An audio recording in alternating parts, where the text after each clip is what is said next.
In today's fast-paced real estate landscape, success demands more than surface-level expertise. It requires insight, adaptability, proven strategies, discipline, and the ability to take risk. The Agent Brew podcast blends candid conversations with wisdom from industry leaders who've walked the path before you. Think of us as your strategic pit stop to fuel your real estate journey. From the crossroads of the world in the heart of Times Square, welcome to Agent Brew Executive Sessions. I'm your host, Eric Zollinger of Realty Co. Welcome viewers and listeners to a very special episode where we speak with the movers and shakers of the industry in executive sessions. This week, our guest is Andrew Luftig, who is a partner at Chaves, Perlowitz, and Luftig, one of the best attorneys I know in the city. So Andrew, thank you so much for coming today. Thank you. Appreciate being here. Excited. So I always like to talk about how we know our guests when we start. And I mean, let's face it, you're everywhere. You are at every single agent function. You help sponsor NIRAC, which for those of you that don't know, NIRAC is a special agent or residential agent organization here in the city that now is just picked up by the American Real Estate Association, soon to be called ARA, Yep. that I've become a founding member, and Briggs Elwell, our co-founder of Realty Co., is one of the board members. So really great to be associated with you in that organization. If you don't know Andrew, he literally is at every major meeting, but not just attending, really bringing some valuable insights and tips that specifically help our industry. And I sent you a message this morning on Instagram. You're doing one on licenses versus deeds. That's just so important. So thank you for all you do to elevate our industry. And I guess if you could give us your elevator pitch. Sure. Well, I appreciate the kind words. I think initially when I was young, it was all about, building business and networking and marketing. Now it's also about kind of what you said, giving back. We have a real estate community here, so I think it's important to be an important part of that community and really add value. But I guess the elevator pitch is always accessible and responsive, proactive, rational, reasonable. So those words don't always align with attorneys in the stereotypical way. But as a real estate attorney, we all know it's important to be responsive. It's important to be proactive. It's important to communicate. And we've really built our firm around those staples for our clients and obviously for our referral sources. Great. So I guess, what would you say right now in today's market is the biggest challenge facing both you as an attorney and buyers and sellers? I think the business has gotten more difficult. I think for all of us, for attorneys. I agree. For attorneys, specifically just getting deals into contract, right? Working on due diligence with the managing agents, turnaround times are taking a little bit longer than we'd like, than our clients, the brokers would like. There are a lot of people involved in these transactions that may not be real estate experts. Even lawyers, I find a lot of lawyers dabble in real estate and they think they can figure it out, but we know unless you handle these deals every day, all day, you're not going to know the nuances, the subtleties. You're not going to be able to protect your clients. Well, especially new construction, right? Because if somebody is handed that 6-inch offering plan, it's very daunting. And even for an expert, you know where to look. But even then, there are certain land leases or special nuances to each deal that you have to look at. Are you still finding a lot of new development deals? Are they getting easier or are they getting intricate? The new development deals, I think they're more equal, right? Because the sponsors' attorneys are typically attorneys that have been around for a while, that draft the offering plans, that we know what we're getting. As opposed to a resale, you may get, a family friend in the suburbs that doesn't really handle real estate and you're almost doing their job for them. So there's less uncertainty with new development than say a resale deal. But that being said, it's our job. I always prefer even to help the other attorney if I can, as opposed to, this is a transaction, right? Where we can protect our client and still be amicable. We can, we don't need to be lovers. We also don't need to be fighters, which. No, but I would liken it to an agent role where you have to be collaborative, right? Because we're in a service industry. And I think a lot of times people forget that. Yep. It's not just, yes, you have to represent your client, but you also have to close the deal. And most importantly, we all need each other. You know, the broker, the banker, the attorney, we need each other in order to be successful. Even when you're on the other side of the deal, like we can collaborate while still protecting our client with the other broker, with the other attorney. You know, due diligence, for example. I'm on the buy side, the seller's broker, the seller's attorney, the seller can help us get our job done quickly, which, you know, serves a bigger purpose of getting the deal into contract quicker. So it sounds hokey, but like working collaboratively is key to success. And I think that's part of the difficulties of the industry right now. Our deals, unfortunately, are set up for issues, right? There's too many people involved. You have two attorneys, two brokers potentially, a banker, a bank attorney, a title company, a managing agent, an inspector. So what can we do to make things efficient while still protecting the client? What can we do to reduce, repetitiveness and unorganization? You know, for our firm, we have lots of SOPs, standard operating procedures, right? These deals, while some are more complicated than others, it's the same process over and over again. So why are we overcomplicating things? So I'm curious to know, there's been a lot of upheaval across the country in the last, year and a half. Sure. With all of the massive lawsuits. How has that changed your business as far as with the buyer representation and the seller paying? Are you noticing, a big shift, or is it just more disclosure and the sellers are still primarily paying that commission? Yeah, there hasn't been a big shift, more disclosure. We have language in our contracts making it clear who's paying, more specifically the buyer's commission. Okay. But I think more importantly, brokers need to be aware, and at this point, everybody is very aware of the challenges being faced, but I'd say more aware of their impact on the industry. We were at a big event together. There were a few CEOs of the major organizations, and they can't, change the stereotype of brokers. It takes each broker, to look upon themselves as entrepreneurs, as independent contractors, which they are, and say, hey, listen, during a deal, in a deal, out of a deal, what can I do with my client, with my colleagues, with the attorneys, in order to enhance the reputation of brokers? I think, there's a negative stigma unfairly attached to many real estate brokers. Absolutely. And I know brokers work 7 days a week. I know they're experts in their fields. I know the top brokers are highly intelligent.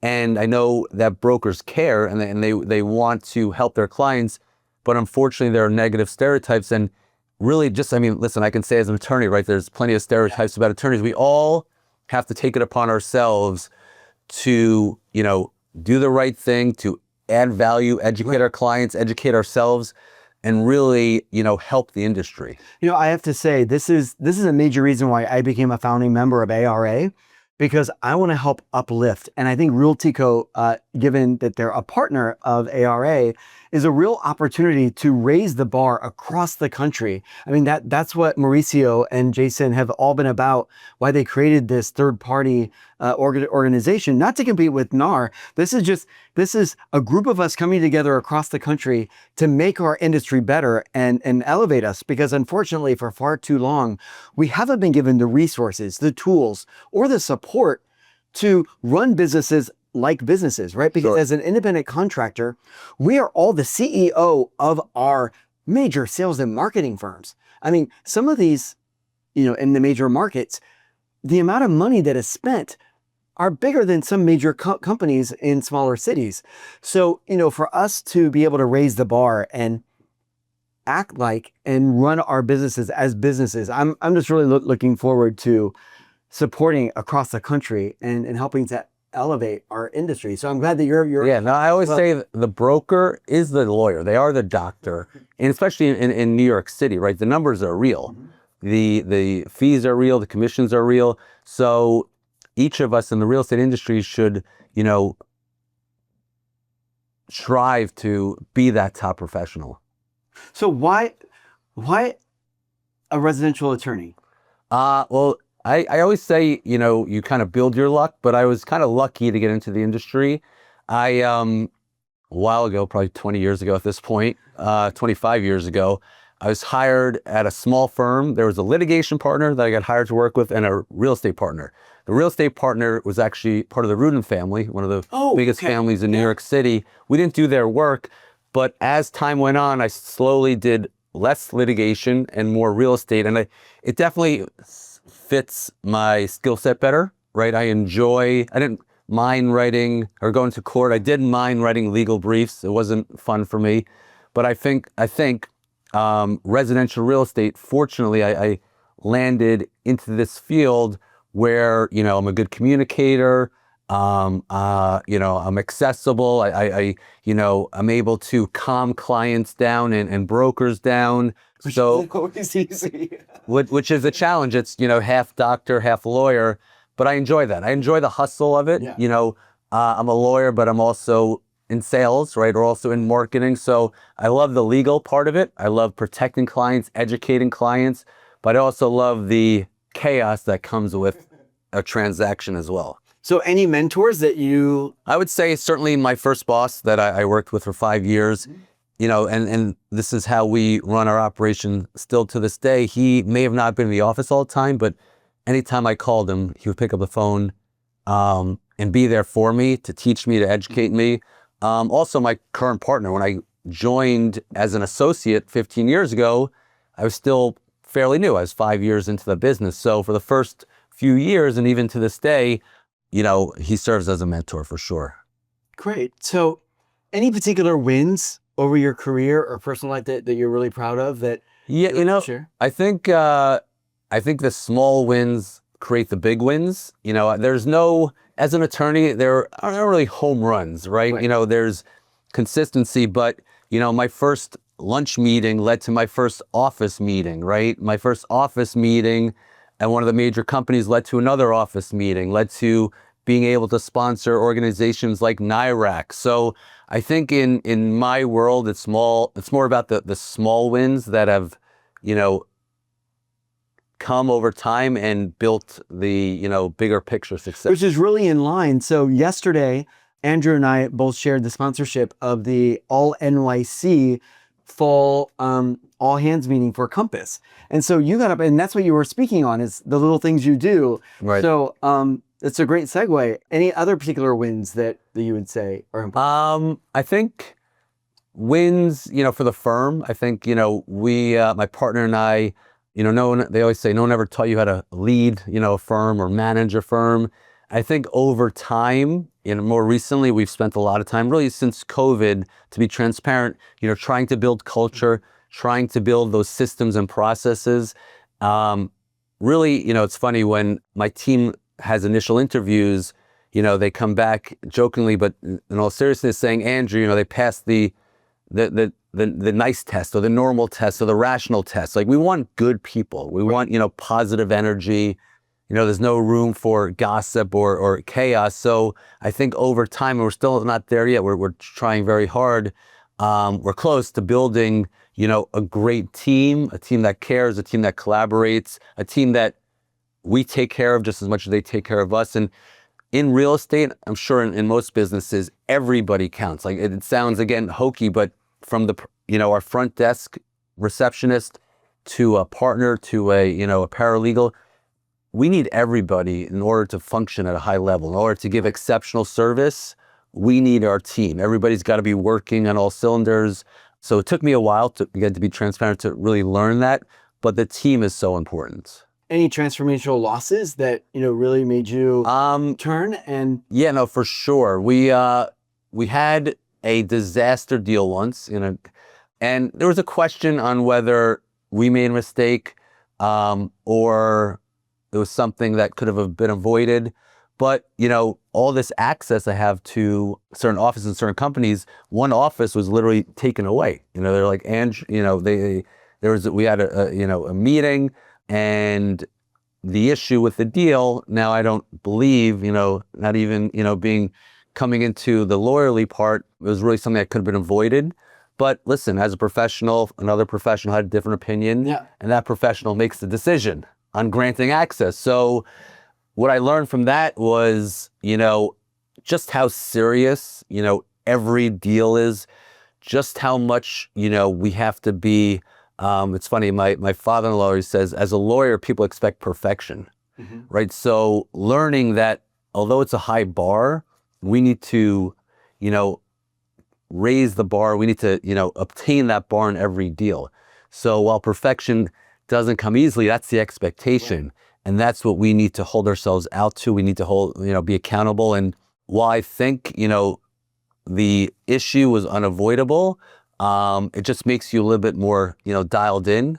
Right. And a little bit more precise. It's never 100% loss as long as you learn from it. Right. Right. So, and we're since back in that office, we're since presenting, doing deals for a while now. So it was a temporary situation, which hurt because I take everything, so seriously and passion, competitiveness, but it was certainly a learning experience. Every obstacle presents the opportunity to make it right, or at some point down the road, make it right. So, sure. It's all about mindset. Yep. Anything that you do outside of work, or is it all work? No, I have a beautiful wife, 4 kids. So wow. I joke around that, I don't make many plans on the weekend because the weekend takes care of itself. So with a lot of sports, a lot of activities, which I love. I've talking about kind of mental strength and physical strength in the last probably 3 to 4 years. I've done a lot into, taking care of myself physically, mentally, emotionally, mindset. So I've run a few marathons, been in a few triathlons. This is my year of recovery. I think I pushed a little too far in the last few years. But what tries have you done? New York City. I've done a bunch of mini in the suburbs. So. Oh wow, love it. I'm not too much of a swimmer, so that's the challenge. I always like it because I went swim, bike, run, and so I would get better as each genre. So right. I think last time there were people doing the backstroke. They were moving faster than my swim. Don't feel that. I couldn't swim in a straight line, so I went like this to all the canoes. And it's hard in New York in the Hudson. Yeah. With the logs hitting you in the face. But yeah, it was fun. It was proper challenge. But yeah, just I've definitely got into nutrition. There's ebbs and flows just like anything else. I've definitely got into, the meditation, the sauna, the cold plunge. I enjoy feeling well. I think, if you're feeling well physically, for me, it definitely drives a stronger kind of mental fortitude.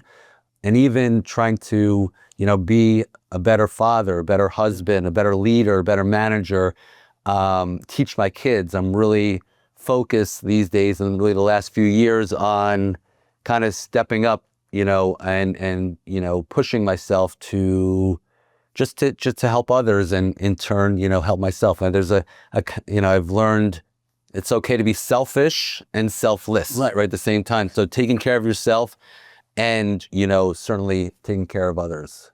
So let's play the gratitude game. This is rose, rose, thorn, bud. But because we are the Agent Brew, we like to do a little twist of coffee. Okay. Right? So it's the aroma, the brew, the grind, and then the bud. So the aroma, I'm a big coffee drinker. So I grind my coffee every morning. Oh, wow. And just smelling it brewing is such a refreshing aroma. Okay. So what motivates you in the morning? What gets you out of bed?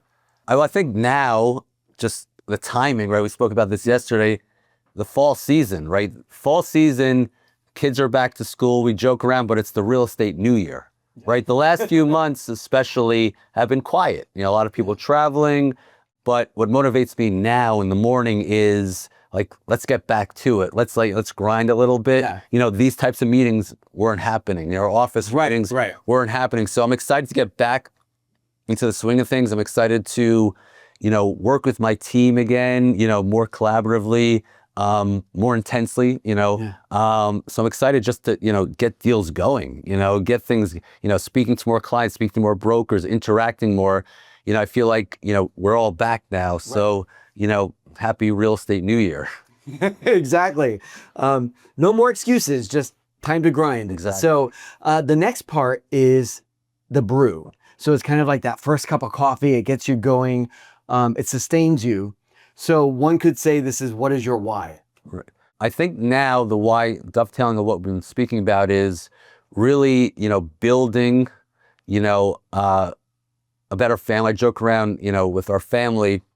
We've just started to figure out. My oldest is 15, so it took a little while. My youngest is 7, and we have 4 kids. Oh, but wow. we're starting to figure it out, and we're seeing like little wins. And I think in the office as well, we're seeing little wins. We have more meetings that are more meaningful, right? I just came from a annual review with one of our employees, and she said something to the effect that, I really appreciate the trust you put in me and the challenges you give me, and I enjoy working here. Mm-hmm. So those, kind of, responses and interactions are wins for me. Yeah. Right? That's well, it matters because you spend so much time at the office. You want to make sure that everybody feels that they have value and that they're adding to that bottom line. And we've been focusing on, listen, anything, there's a line, anything you're doing, you're getting better at. So we've really been focusing on these things, whether it's my wife and I at home or Al and I in the office, and we're seeing the results. So that's the why. And I know we can even build further and bigger and better. And just, we have a big team. So if I can, help. How many are There's about 35 of us all together. Wow. So, if I can have that impact and if I can help, that's exciting for me. Great. So anything that's causing you frustrations, like a thorn in your side or like the messy coffee grinds, is there anything? Yeah, listen, deals are difficult. We have clients coming in and out, clients, pulling out of deals for, I don't say no reason, but for reasons that they may have not pulled out in the past. May I ask, are you seeing a lot of political issues right now? I think there's economic, political. I think it's a combination of everything. There's still uncertainty, certainly the time of the year, the political environment, the national and international environment. Well, are you seeing a lot of international deals? Have they picked up from? Our international, I did see an article recently, and we actually have a specialty in working with international buyers and sellers. We have a team that works on putting together certain structures to protect international clients with estate tax, and there's a concept called FIRPTA. So we always see those, I think, more than other firms. There was an article that there was an uptick in international business, which I haven't seen a tremendous uptick, but it's consistent for us. Okay. But I think deals are hard, and also to be transparent, the competition's fierce, and I give credit to my competition, the other attorneys. When you say active, back in the day, there weren't too many attorneys that were active. Right now, no, not at all. But there was always that there was a list of 5 attorneys that you always saw on the majority of the deals. Well, now I think it's 15 attorneys. So to everyone's credit, listen, there's been less business over the last few years, so the pie is smaller, and there's, that means you have to step up your game. So there's attorneys I've seen that have pivoted from maybe banking to transactional. There are attorneys that are out and about more often. So I can't, poo-poo that. I have to, respect the, as they say, respect the hustle. So there's no question the competition's more fierce, which I think enhances, our level of service and, our expectations or my expectations of my team. Well, I have to say, you are the most active of any attorney I've seen in every organization, and just, you're always there. From my time at Corcoran and me going to all these different events through Realty Co, it's like, wow, it's great to see someone so active and engaging and really adding value. So, of course, we all know it's about getting business, but it's more, it's not a selfish thing. It's like you're really adding value everywhere you go. Well, there's a concept, right, in business or marketing, you want to discuss things that benefit your audience, not you. Right. If you're adding value, people appreciate it. People are educated, and hopefully they, come back, for more. So what's upcoming? The bud or the fresh beans talks about something you're looking forward to, or is there a big project or something that you're about to? Yeah, no, I think we're looking forward to the fall market. We're looking forward to building business. We are actively, looking to expand different areas. So we have a specialty in residential, commercial, purchase, sale, leasing, commercial and residential financing, but we want to really build our commercial purchase, sale, and leasing business, whether that means bringing on another attorney, litigation. What I've tried to do over the years is be a resource for the brokers, just like brokers are a resource for their clients. So we get phone calls and emails on a consistent basis asking for different services that we provide or maybe not provide as consistently. So we're excited to try to, provide a higher level of service in different fields and a broader level of service, because I think there's a need, or I know there's a need based on the phone calls and emails. So that's something I'm excited about, continuing to build and trying to find the right people to complement our team, right? Because it's about, not just filling holes, but really finding the right fit. What does success mean to you? That's a great question. Success is, enjoying the day to day, right? There will be ebbs and flows. There will be, frustrations, but if I can, be content, right? And again, just be happy, that's success, right? As an athlete, as a marathon runner and triathlete, you've got a lot of practice and discipline to do. And my friend Irene says to me, you gotta enjoy doing the work. Right. And so it sounds to me that you're enjoying doing the work, that, it's the little wins each day or the little habits each day that really ultimately get. Yeah. And it also, I think what I've learned recently is you have to work almost at enjoying the work. Or it sounds counterintuitive, but you have to focus on the right things, and you can't get sidetracked by the wrong things, and you can't get frustrated by maybe people you're dealing with that, don't have the same purpose or intention or, attitude as you do. So it takes effort to enjoy what you're doing. So if you could give your young attorney self a piece of advice, what would it be? I was asked this a while ago. I think not rushing into things, right? Not feeling, not to say I would have taken a year, but college to law school. I've been working since I was probably 13, 14 years old. Wow. So I always, wanted to make money. I always wanted to build a career. I was always focused on that, but realizing that, when you're 20, 25, even 30, like you don't have to rush, right? I kind of push very aggressively, but it's okay to, take a little bit more time, analyze things a little bit more. A lot of people in our world, in our business, like get it done today mentality, where it's okay, especially when you're younger, to be a little bit more patient. Fantastic. Well, we truly enjoyed having you on Agent Brew Executive Sessions. I always like to end with a positive quote. Is there anything that resonates with you in your career? Or I don't have a quote. It actually just came up in that same annual review, and it's something funny because my colleague said it, and I was actually thinking it recently, and I think it's really on par with real estate. It's so important for real estate professionals to remain balanced and to have a clear head, because there are going to be external factors every day that'll kind of try to slap that around and have you lose your focus. But if you kind of remain static and calm, responsive, not reactive. Right. And regardless of the external circumstances, keep that. That will give you a long career, an enjoyable career, a satisfying career. So really that's my goal and really challenge for the real estate community. When it's tough, stay stoic, right? Stay calm. And even when you have big wins, don't let that distract you too much either. That's great. Well, I have a quote that may sound familiar. Yes. It's one that I found yesterday during the Compass meeting. And that's, people do not decide their futures. People decide their habits, and their habits decide their future, by F.M. Alexander. Again, that's, people do not decide their futures. People decide their habits, and their habits decide their future. And with that, Andrew, it's been a pleasure. Thank you for coming on Agent Brew Executive Sessions. Thank you. This is great. Hopefully you'll come on in future seasons to keep us up to date on what's going on. But again, thanks for all you do in the industry. And I'm your host, Eric Zollinger. Thank you to our viewers and listeners for tuning in. We hope you will come back for future episodes. I'm Eric Zollinger, reminding you it's a great day for real estate.